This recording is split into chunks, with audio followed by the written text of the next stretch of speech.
Boa noite para todos, esse é o programa Militão e Militão, aqui pela TV CNT. Olha, a Rural, no caso a Sociedade Rural do Paraná, né, trabalha para trazer mais um evento para Londrina, no mês de dezembro, mas do ano que vem, de 2018, que é a terceira Feno-Ovinos, um grande evento desta área, né, que realmente tem muitos criadores em todo o Brasil, especialmente na região sul, e o Luiz Fernando Cunha, diretor da Sociedade Rural do Paraná nessa área, esteve agora lá em Ponta Grossa, que sediou um evento desse segmento, exatamente para fazer com que a Sociedade Rural do Paraná consiga trazer para cá no ano que vem mais um evento. Então, além da exposição de outros eventos que são lá no Parque Ney Braga, vem aí também a terceira Feno-Ovinos, um evento importante que traz muita gente para a cidade, gente do Rio Grande do Sul, de Santa Catarina, de São Paulo, de Minas, do Mato Grosso e principalmente do Paraná, aqui para a cidade de Londrina. Muito bem, amanhã um bom dia para você ir na Hashimitsu. O Ateliê de Delícias Hashimitsu é a melhor doceria de Londrina, agora com 6 lojas espalhadas pela cidade, inclusive no Shopping Catuaí, e sempre com uma linha completa de produtos irresistíveis. Venha conferir! E está chegando a Londrina Cobasi. A Cobasi é a maior rede de produtos para pets do Brasil. Em breve vai abrir 2 lojas em Londrina, uma ao lado da Havan da Madre Leone Milito e outra ao lado da Havan da Benjamin Constant. Cobasi, o shopping do seu animal. Agora no programa Militão e Militão nós vamos conversar mais uma vez sobre história da cidade de Londrina. E para tanto está aqui o engenheiro José Pedro da Rocha Neto, da Regional Construtora, que é também um pesquisador, escritor de vários livros, e que sempre vem aqui contar para você que viveu lá naquela época, e para você que não viveu, a maioria não sabe dessas histórias que ele conta aqui, né?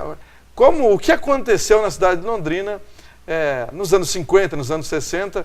Recentemente ele trouxe essa história até os anos 70, né? Falando da geada negra e tal. Boa noite, Zé Pedro, como vai? Tudo bem? Boa noite, Marcelo. Eu agradeço novamente o convite para relatar coisas do passado, né? Você acha interessante que a gente relate coisas que aconteceram lá no passado.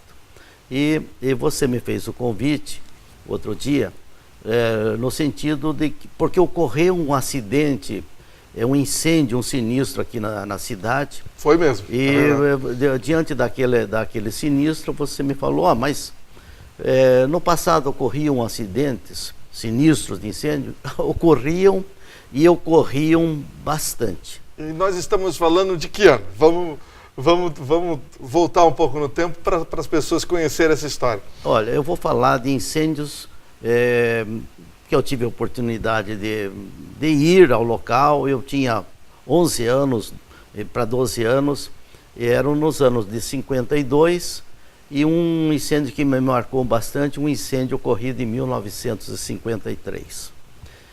Lá no ano de 1952, a cidade de Londrina, volta e meia,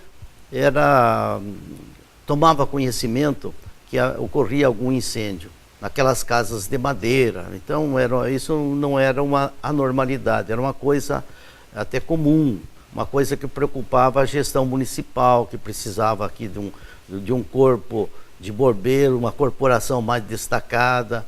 Era uma coisa preocupante. E eu me lembro ainda nessa fase, 52, de incêndios que ocorreram, um na Sael, na Rio Grande do Norte. A cidade toda se deslocava para lá. O que era a Sael?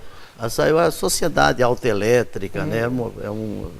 Uma firma conhecida, tal. Também era a Batistella e Policastro, também era uma firma que já despontava em Londrina. Incendiou uma parte das instalações da Batistella, incendiou também parte das instalações do Rosseto. O Rosseto era um cidadão muito conhecido, e também na rua Sergipe, também numa casa comercial que chamava SEMP, a Sociedade Eletrotécnica Norte do Paraná. Eram pessoas muito conhecidas, para nós não dizermos outros tantos incêndios que ocorriam, mas essas firmas, pelo fato delas terem destaque na cidade, pelas pessoas serem conhecidas, e quando isso incendiava, a cidade toda deslocava para lá. Isso era comum. Era um acontecimento. Era um acontecimento. As pessoas iam, deixavam as suas casas, principalmente nós que éramos crianças, né? Então a gente ia ao local. Alguns incêndios tinham ocorrido de noite, né? Mas mesmo assim, de manhã cedo, a cidade tomava conhecimento e nós íamos lá. E pegava fogo em tudo daí? Olha, alguns incêndios sinistravam muito. O prejuízo era muito grande, sim. Eu me lembro de um incêndio pavoroso, esse já ocorrido em 1953, e foi isso ocorreu num depósito que estava albergando milhares de fardos de algodão. Esses fardos de algodão tinham origem no Banco do Brasil, acho que foram pegos e estavam albergados no terreno da Rua Paraíba. E o volume era muito grande. E esse incêndio, eu me lembro que foi um incêndio pavoroso. Ele demorou dias, porque o algodão também tem uma característica própria para o incêndio dele, né? E o fogo, o alastramento do fogo. E a cidade toda se dirigiu para aquele local, que durou dias. Eu tenho a impressão que menos que 3 dias não foi, porque eu me lembro que eu fui ao local juntamente com outros menores de idade naquela época. Fui por lá 2 ou 3 dias seguidos. Então marcou o ano?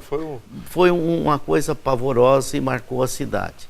E esse incêndio teve uma característica muito grande, porque a empresa que albergava esse incêndio, eu acho que o algodão era do Banco do Brasil, estava na posse do Banco do Brasil, e foi como o Banco do Brasil não tinha local, foi albergado lá. E as informações, além de pavorosas, também eram as mais desconcertantes, porque naquela época falava que aquele incêndio tinha destruído uma importância equivalente a 60 milhões de cruzeiros. Apesar de serem cruzeiros, era uma importância fantástica. É verdade. Que coisa, hein? E muitos debitavam que aquele incêndio podia ter origens as mais diversas. E se a gente buscar, talvez, o jornal da época, o jornal vai relatar com riqueza de detalhes, inclusive as conjecturas que haviam, as suposições. Eu sei dizer que foi um incêndio que realmente marcou a minha vida.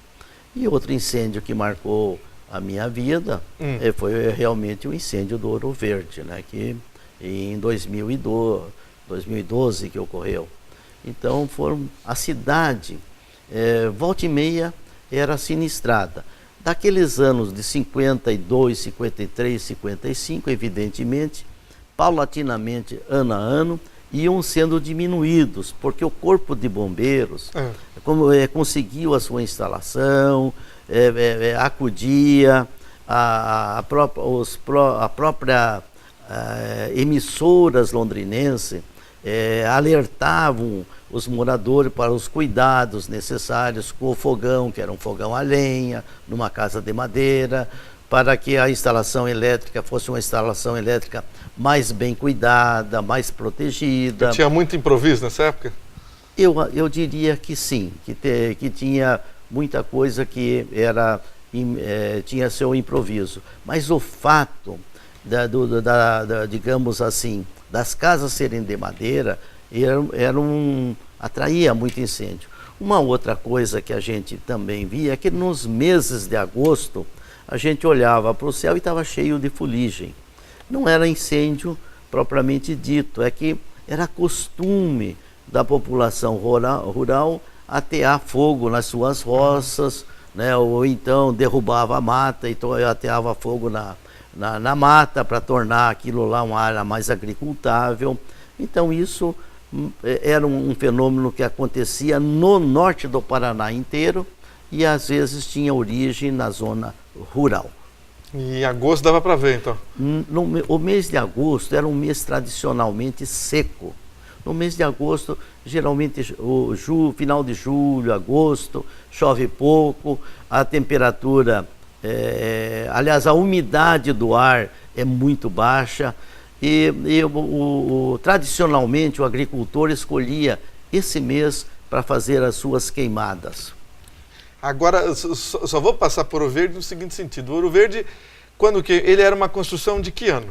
O Ouro Verde foi uma construção que iniciou-se em 1951 e finalizou em 1952. E veio pegar fogo em 2012? Em 2012, o Ouro Verde foi sinistrado pelo fogo. Ele teria que ter passado, na sua opinião, por uma série de adequações ou ele tinha essas adequações? Olha, quando o Ouro Verde viu-se sinistrado pelo fogo, evidentemente é um mundo moderno, um mundo que tem perícia, a perícia é técnica, não é mais suposição disso, daquilo. Então, naquela ocasião, checou-se pela perícia que realmente houve um descuido, né? E esse descuido favoreceu aquele incêndio. Mas o incêndio, que nunca tinha ocorrido no Ouro Verde, comentava-se lá pelos anos de 54 que quando houve, digamos assim, estava havendo um espetáculo cinematográfico e de repente sentiu-se o cheiro de fumaça e o pessoal saiu correndo apressadamente para fora e atropelou-se gente e tal e tudo. Eu não sei se foi 54 ou 56, mas foi por aí. Mas a fumaça tinha origem que estavam queimando papéis no subsolo do Ouro Verde. Não era uma coisa, não era um incêndio propriamente dito. Mas que coisa, hein? Podia ter provocado... Mas provocou, naquele dia, provocou um pânico nas pessoas. Zé Pedro da Rocha Neto, já passou, conta história boa, hein? Bacana. Será que deve ter gente que tem as fotos, né, de alguns desses incêndios, né, Zé Pedro? Ah, seguramente tem. Quem sabe um dia a gente mostra aqui, o Zé Pedro contando as histórias, falando, estava ali. Muito obrigado pela presença. Em outra oportunidade, vamos discutir mais temas da história de Londrina com o engenheiro Zé Pedro da Rocha Neto. Grande abraço, Zé Pedro. Muito obrigado. Já voltamos. A procura é tanta do Box Promo Mais que a Sercontel resolveu prorrogar a promoção. Banda larga 10 mega, mais plano mais modem Wi-Fi grátis, tudo por R$ 99,90. Aproveite! Sercontel, soluções completas. Colecione o melhor do Oriente com a promoção Explore a Ásia Din-Din. Compre uma refeição mais bebida e sobremesa e ganhe um copo exclusivo. São 5 opções para colecionar. Quer uma promoção com as cores do Oriente? Vem pra Din-Din. Você sabe qual é a loja plus size mais completa do sul do país? É Julie Modas. Elegância em tamanhos grandes femininos e masculinos e roupas para gestantes. Na Julie Modas você encontra produtos de qualidade, excelente atendimento e os melhores preços. E o que é melhor, tudo em até 10 vezes sem juros. Julie Modas, elegância sem medida. Na João Cândido 184, pertinho do Calçadão, em Londrina. Private Motel, suítes diferenciadas que combinam modernidade e sofisticação na medida exata para proporcionar prazer com muito estilo. privatemotel.com.br, PR 445, próximo ao Parque Ney Braga. A importância de dar valor à vida. É assim que a Londre Life, serviço de assistência de enfermagem 24 horas, trabalha para atender quem necessita de cuidados e atenção. Com equipe de profissionais altamente qualificada, a Londre Life oferece serviços em várias áreas da saúde para pacientes de todas as idades, como atendimento pós-operatório, hospitalar ou domiciliar, além de aluguel de materiais e de ambulância. Com carinho, atenção e confiança, a Londre Life é sinônimo de conforto e qualidade de vida para o paciente e de tranquilidade para a família. Private Motel, suítes diferenciadas que combinam modernidade e sofisticação na medida exata para proporcionar prazer com muito estilo. privatemotel.com.br, PR 445, próximo ao Parque Ney Braga. Colecione o melhor do Oriente com a promoção Explore a Ásia Din-Din. Compre uma refeição mais bebida e sobremesa e ganhe um copo exclusivo. São 5 opções para colecionar. Quer uma promoção com as cores do Oriente? Vem pra Gin-Gin.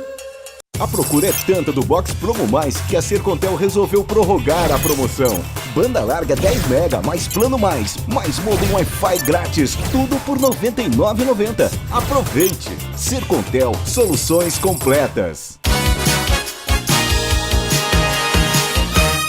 Muito bem, na sequência do programa Militão e Militão, quero destacar aqui a edição do mês de agosto da revista Spotlight, que já está circulando pela cidade de Londrina, em consultórios e nas principais empresas, né? Que traz na capa a advogada Ludmila Rodrigues Simões, falando sobre a mulher do século XXI. E muitas matérias interessantes, com a arquiteta Cristina Rosa Conte, o pessoal da Porter falando sobre a portaria, a nova portaria, a portaria do futuro, né? E o Sindicato Rural falando sobre capacitação no campo, além de uma matéria das ações da Unifil. Você encontrou? Aproveite, leia, que é uma boa leitura. Fique com a dica de inglês da FD English. Hi guys, I'm Fabiano and this is FDTV. Nós trazemos dicas de inglês bem práticas e sem blá blá blá. Let's go! Hoje nós convidamos o Teacher Ednei para falar sobre a palavra work. Work significa trabalhar, mas é só isso? Não, a palavra trabalhar tem outros significados também. Ednei, please. Hi guys, I'm Ednei. Verdade, Fabiano, podemos usar o verbo work como funciona para dizer que algo funciona. A pergunta, por exemplo, como funciona, pode ser difícil traduzir se você não conhece esse significado. Como funciona? How does it work? Ou, minha impressora não está funcionando. My printer is not working. Uma outra tradução é dar certo, quando algo deu certo. It worked. It's a great idea, but I'm not sure if it will work. É uma boa ideia, mas não tenho certeza se vai dar certo. I didn't think it would work. Eu não achei que iria funcionar. Agora tente você. Como você falaria funcionou bem ou deu certo? Essa foi a dica de inglês com a FDTV. Aqui comigo está Arnoldo Bulli, comentarista do programa Militão e Militão. Como vai, Bulli? Tudo bem, Marcelo? Boa noite aos telespectadores. Estamos retornando aí ao programa, Marcelo. Dê a sua opinião do que aconteceu ontem em Brasília, Bulli, na votação que mantém o Temer no cargo, né? E aprova o projeto para que a investigação contra ele não seja continuada lá no Supremo. Como que você viu tudo isso? Então, Marcelo, eu tinha falado em programas anteriores da questão da usurpação de função, né? Que as instituições públicas, né, de segurança, né, incorrem e não a exercer a sua atividade e, claro, que condução, prisão, investigação que esteja inerentes a eles, né? Então, o que aconteceu na Câmara é de se espantar, né, essa aprovação desse projeto de cancelamento de uma investigação, né, porque a gente vai de encontro, Marcelo, que é o princípio da isonomia. Todos nós somos iguais perante as leis, né? É claro que o presidente tem uma característica diferenciada, né, pela questão de presidente da República, né, de ser intocado, mas a questão de investigação deveria ser não só legal, mas também quanto moral também, né? Isso que falta nesse Brasil. Inclusive, né, nós vimos uma coisa que a gente não via há muito tempo, né? O pessoal da esquerda, o pessoal que sempre foi contra questões, né, polêmicas, né, ontem, né, foi contra um projeto que, no caso, na questão, né, daria uma legalidade constitucional ao segmento do processo de investigação contra o presidente. Então, eles foram contra o projeto, né, do deputado e a favor da legalidade. Então, coisa que a gente, né, nunca viu na história, nos anais aí da política. Então, quer dizer, teve muito deputado, né, que votou a favor, né, da continuidade, quer dizer, então ele votou no quesito não, né, de não cancelar, não arquivar o projeto. E a gente tem, Marcelo, em primeiro lugar, que primar por isso, né, pela legalidade, pela moralidade. E a usurpação de função, ao qual eu vi ontem, na questão de muitos deputados, que votaram, né, no não, né?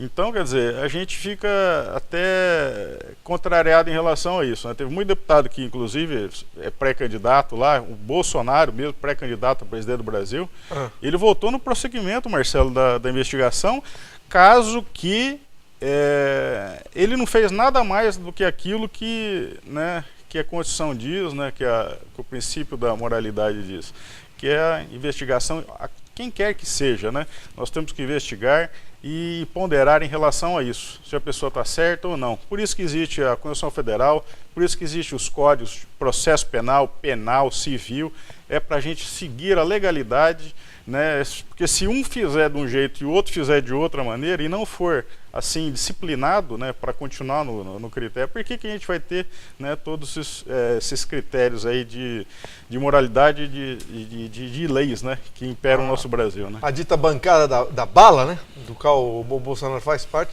votou como? A bancada da bala votou em peso no prosseguimento do processo, Marcelo. Inclusive o subtenente Gonzaga, o deputado subtenente Gonzaga, ele pontuou em relação à usurpação de função. Se o policial está na rua, ele deixa de fazer investigação de fato, que, né, no caso da Polícia Civil, que é a Polícia Judiciária Investigativa, né, ele incorre em usurpação de função, né? Então, quer dizer, a Câmara simplesmente ela passou em cima disso, os deputados federais, nesse projeto, que é um projeto muito delicado e traz a verdadeira democracia, né, para o povo brasileiro, o povo trabalhador que espera, né, uma solução, né, moral para esse caso aí. Infelizmente, mais uma vez, vai ter que esperar. Aí, em contrapartida, Marcelo, tem aquela questão também da atual situação do Brasil, né? Teve muito deputado que colocou isso. Se existe uma troca do governo federal, quem seria um candidato que estaria apto a assumir a presidência da República? Então, quer dizer, teve muito deputado que pensa assim também. Não só ele primou pela questão da Constituição Federal, mas também ele viu também para quem que seria entregue o Brasil. E o Brasil, como todo mundo sabe, está nessa crise, né, econômica, financeira aí, que nós estamos vivenciando dia a dia, e cada dia pior, né? São 14 milhões e meio de desempregados oficialmente, né? Indiretamente nós temos mais de 38 milhões de desempregados. Aquela pessoa que acabou sendo desempregada, mas ele está fazendo um biquinho aqui, um biquinho ali. É muita gente, hein? É muita gente, né, Marcelo? Você acha que o Bolsonaro vai subir mais nas pesquisas pela atitude que tomou agora? Olha, Marcelo, eu ele acho... é coerente, né? Ele não é de mudar de lado na última hora, né? Exatamente. Eu acho que ele vai ganhar, principalmente na questão política, do lado de lá. Porque ele tinha muita gente que era contra ele, as ideias dele. E num momento, para você ver, é a mesma coisa que você está jogando, é uma cartada, é um jogo, né? E a política nada mais que é isso, né? Claro que tem muito político que escolhe a questão legal, moral, né? E isso é um critério que tem que ser colocado. Então, na condição dele de indicar e fazer aquela questão da moralidade, do critério, né, da constitucional, né, ele acabou indo com a turma que é contra o governo atual. Então, quer dizer, ele lá com certeza ele vai ganhar os seus aliados ali. Então agora cabe a ele, né? Como a gente se diz na gíria, varrer para dentro ou varrer para fora. É, né? Verdade. Isso aí vai depender dele lá. Pode varrer para fora, não é brincadeira, né? Exatamente. E que consequências você acha que terão a manutenção do Temer lá no cargo? Marcelo, isso aí já é uma questão já pública. Inclusive a gente estava vendo também alguns empresários, não só no Paraná, como no Brasil também, querendo que ele permaneça. Mesmo nessa condição aí histórica de rejeição, né, Marcelo? Então, quer dizer, por quê? Porque a estabilidade econômica. É isso que muitos empresários do Brasil dizem. Se já está assim, né, quem que será o próximo elemento que estará lá à frente? Será que vai ser benéfico para a economia ou maléfica? Quer dizer, é uma loteria. Então, os empresários no Brasil, eles não estão querendo, né, comprar mais uma... Seria dúvida, né, Marcelo? Quem seria o novo presidente que se apoiaria o comércio, a indústria, né? Enfim, o empresariado em geral, né? Esse é o ponto. Agora, contra o Temer, ficaram aqueles pedidos de impeachment lá, né? Que estão na Câmara ainda, mas aquilo lá demora bem mais do que se demorou para votar esse projeto, né? Exatamente. Inclusive a Dilma, né, quando ela foi cassada, os pedidos de impeachment já vinham, né, lá de trás, né, no mandado anterior, né, ao qual se somaram, né, ao atual. Então, quer dizer, a negativa em relação ao mandato dela, a presidência dela, já vinha negativando, né? Então agora o Temer entrou agora, até fazer né, essa votação, ter material contundente contra ele, que é um material concreto, né? O principal elo entre a ilegalidade do mandato é o Tribunal de Contas que pesa muito, Marcelo. Então, até hoje, a gente não tem um parecer do Tribunal de Contas em relação ao governo do Temer. A gente tem algumas coisas em relação a desvio de dinheiro, né, corrupção ativa, corrupção passiva, né? Então, quer dizer, são critérios ainda que não são tão contundentes assim para tirar uma presidência de um candidato no Brasil, um presidente no Brasil. É mais ou menos em torno disso, né, Marcelo? É o princípio da legalidade em cima daquilo que é legal ou não. Então, quer dizer, nada mais do que precisa, como eu já disse, né, investigação. Foi cancelado, foi suspensa. Só para as pessoas entenderem melhor, o que é a bancada da bala? Porque às vezes vão achar que é bandido, não é nada disso. Explica melhor. A bancada da bala defende principalmente a suspensão, né, do projeto de desarmamento, né? Dentro da Constituição Federal, o artigo 144 diz que você tem, né, todos os critérios, né, inclusive dentro dos excludentes de ilicitude, de você se defender. Se uma pessoa vier te atacar, te tirar a vida, você tem o dever e a obrigação, claro, não só para você, mas como seu ente, né, de se defender. Então, se você vier a vitimar essa pessoa, né, a matar essa pessoa, você é absolvida pela excludente de ilicitude. Então a bancada da bala nada mais defende os interesses da sociedade que quer se armar, né, e quer defender não só ela, mas como os seus entes, né? Inclusive na zona rural, onde tem muita ocorrência em relação a furto, roubo, né, homicídio, né, do pessoal poder ter condições lá dentro da propriedade rural dele se defender com arma de fogo, né, e combater. Inclusive as mulheres também, que a bancada da bala defende muito o armamento para as mulheres, né, o sexo frágil, né, Marcelo, dentro de casa, né, inclusive, né, as questões aí de agressão contra a mulher também. Muitas vezes o marido sai para trabalhar, a esposa fica em casa sozinha, tomando conta das crianças, né, tal. Então, quer dizer, hoje o mundo da criminalidade é muito, né, assim, contundente, né? Então entram lá, vitimam, né, a mulher.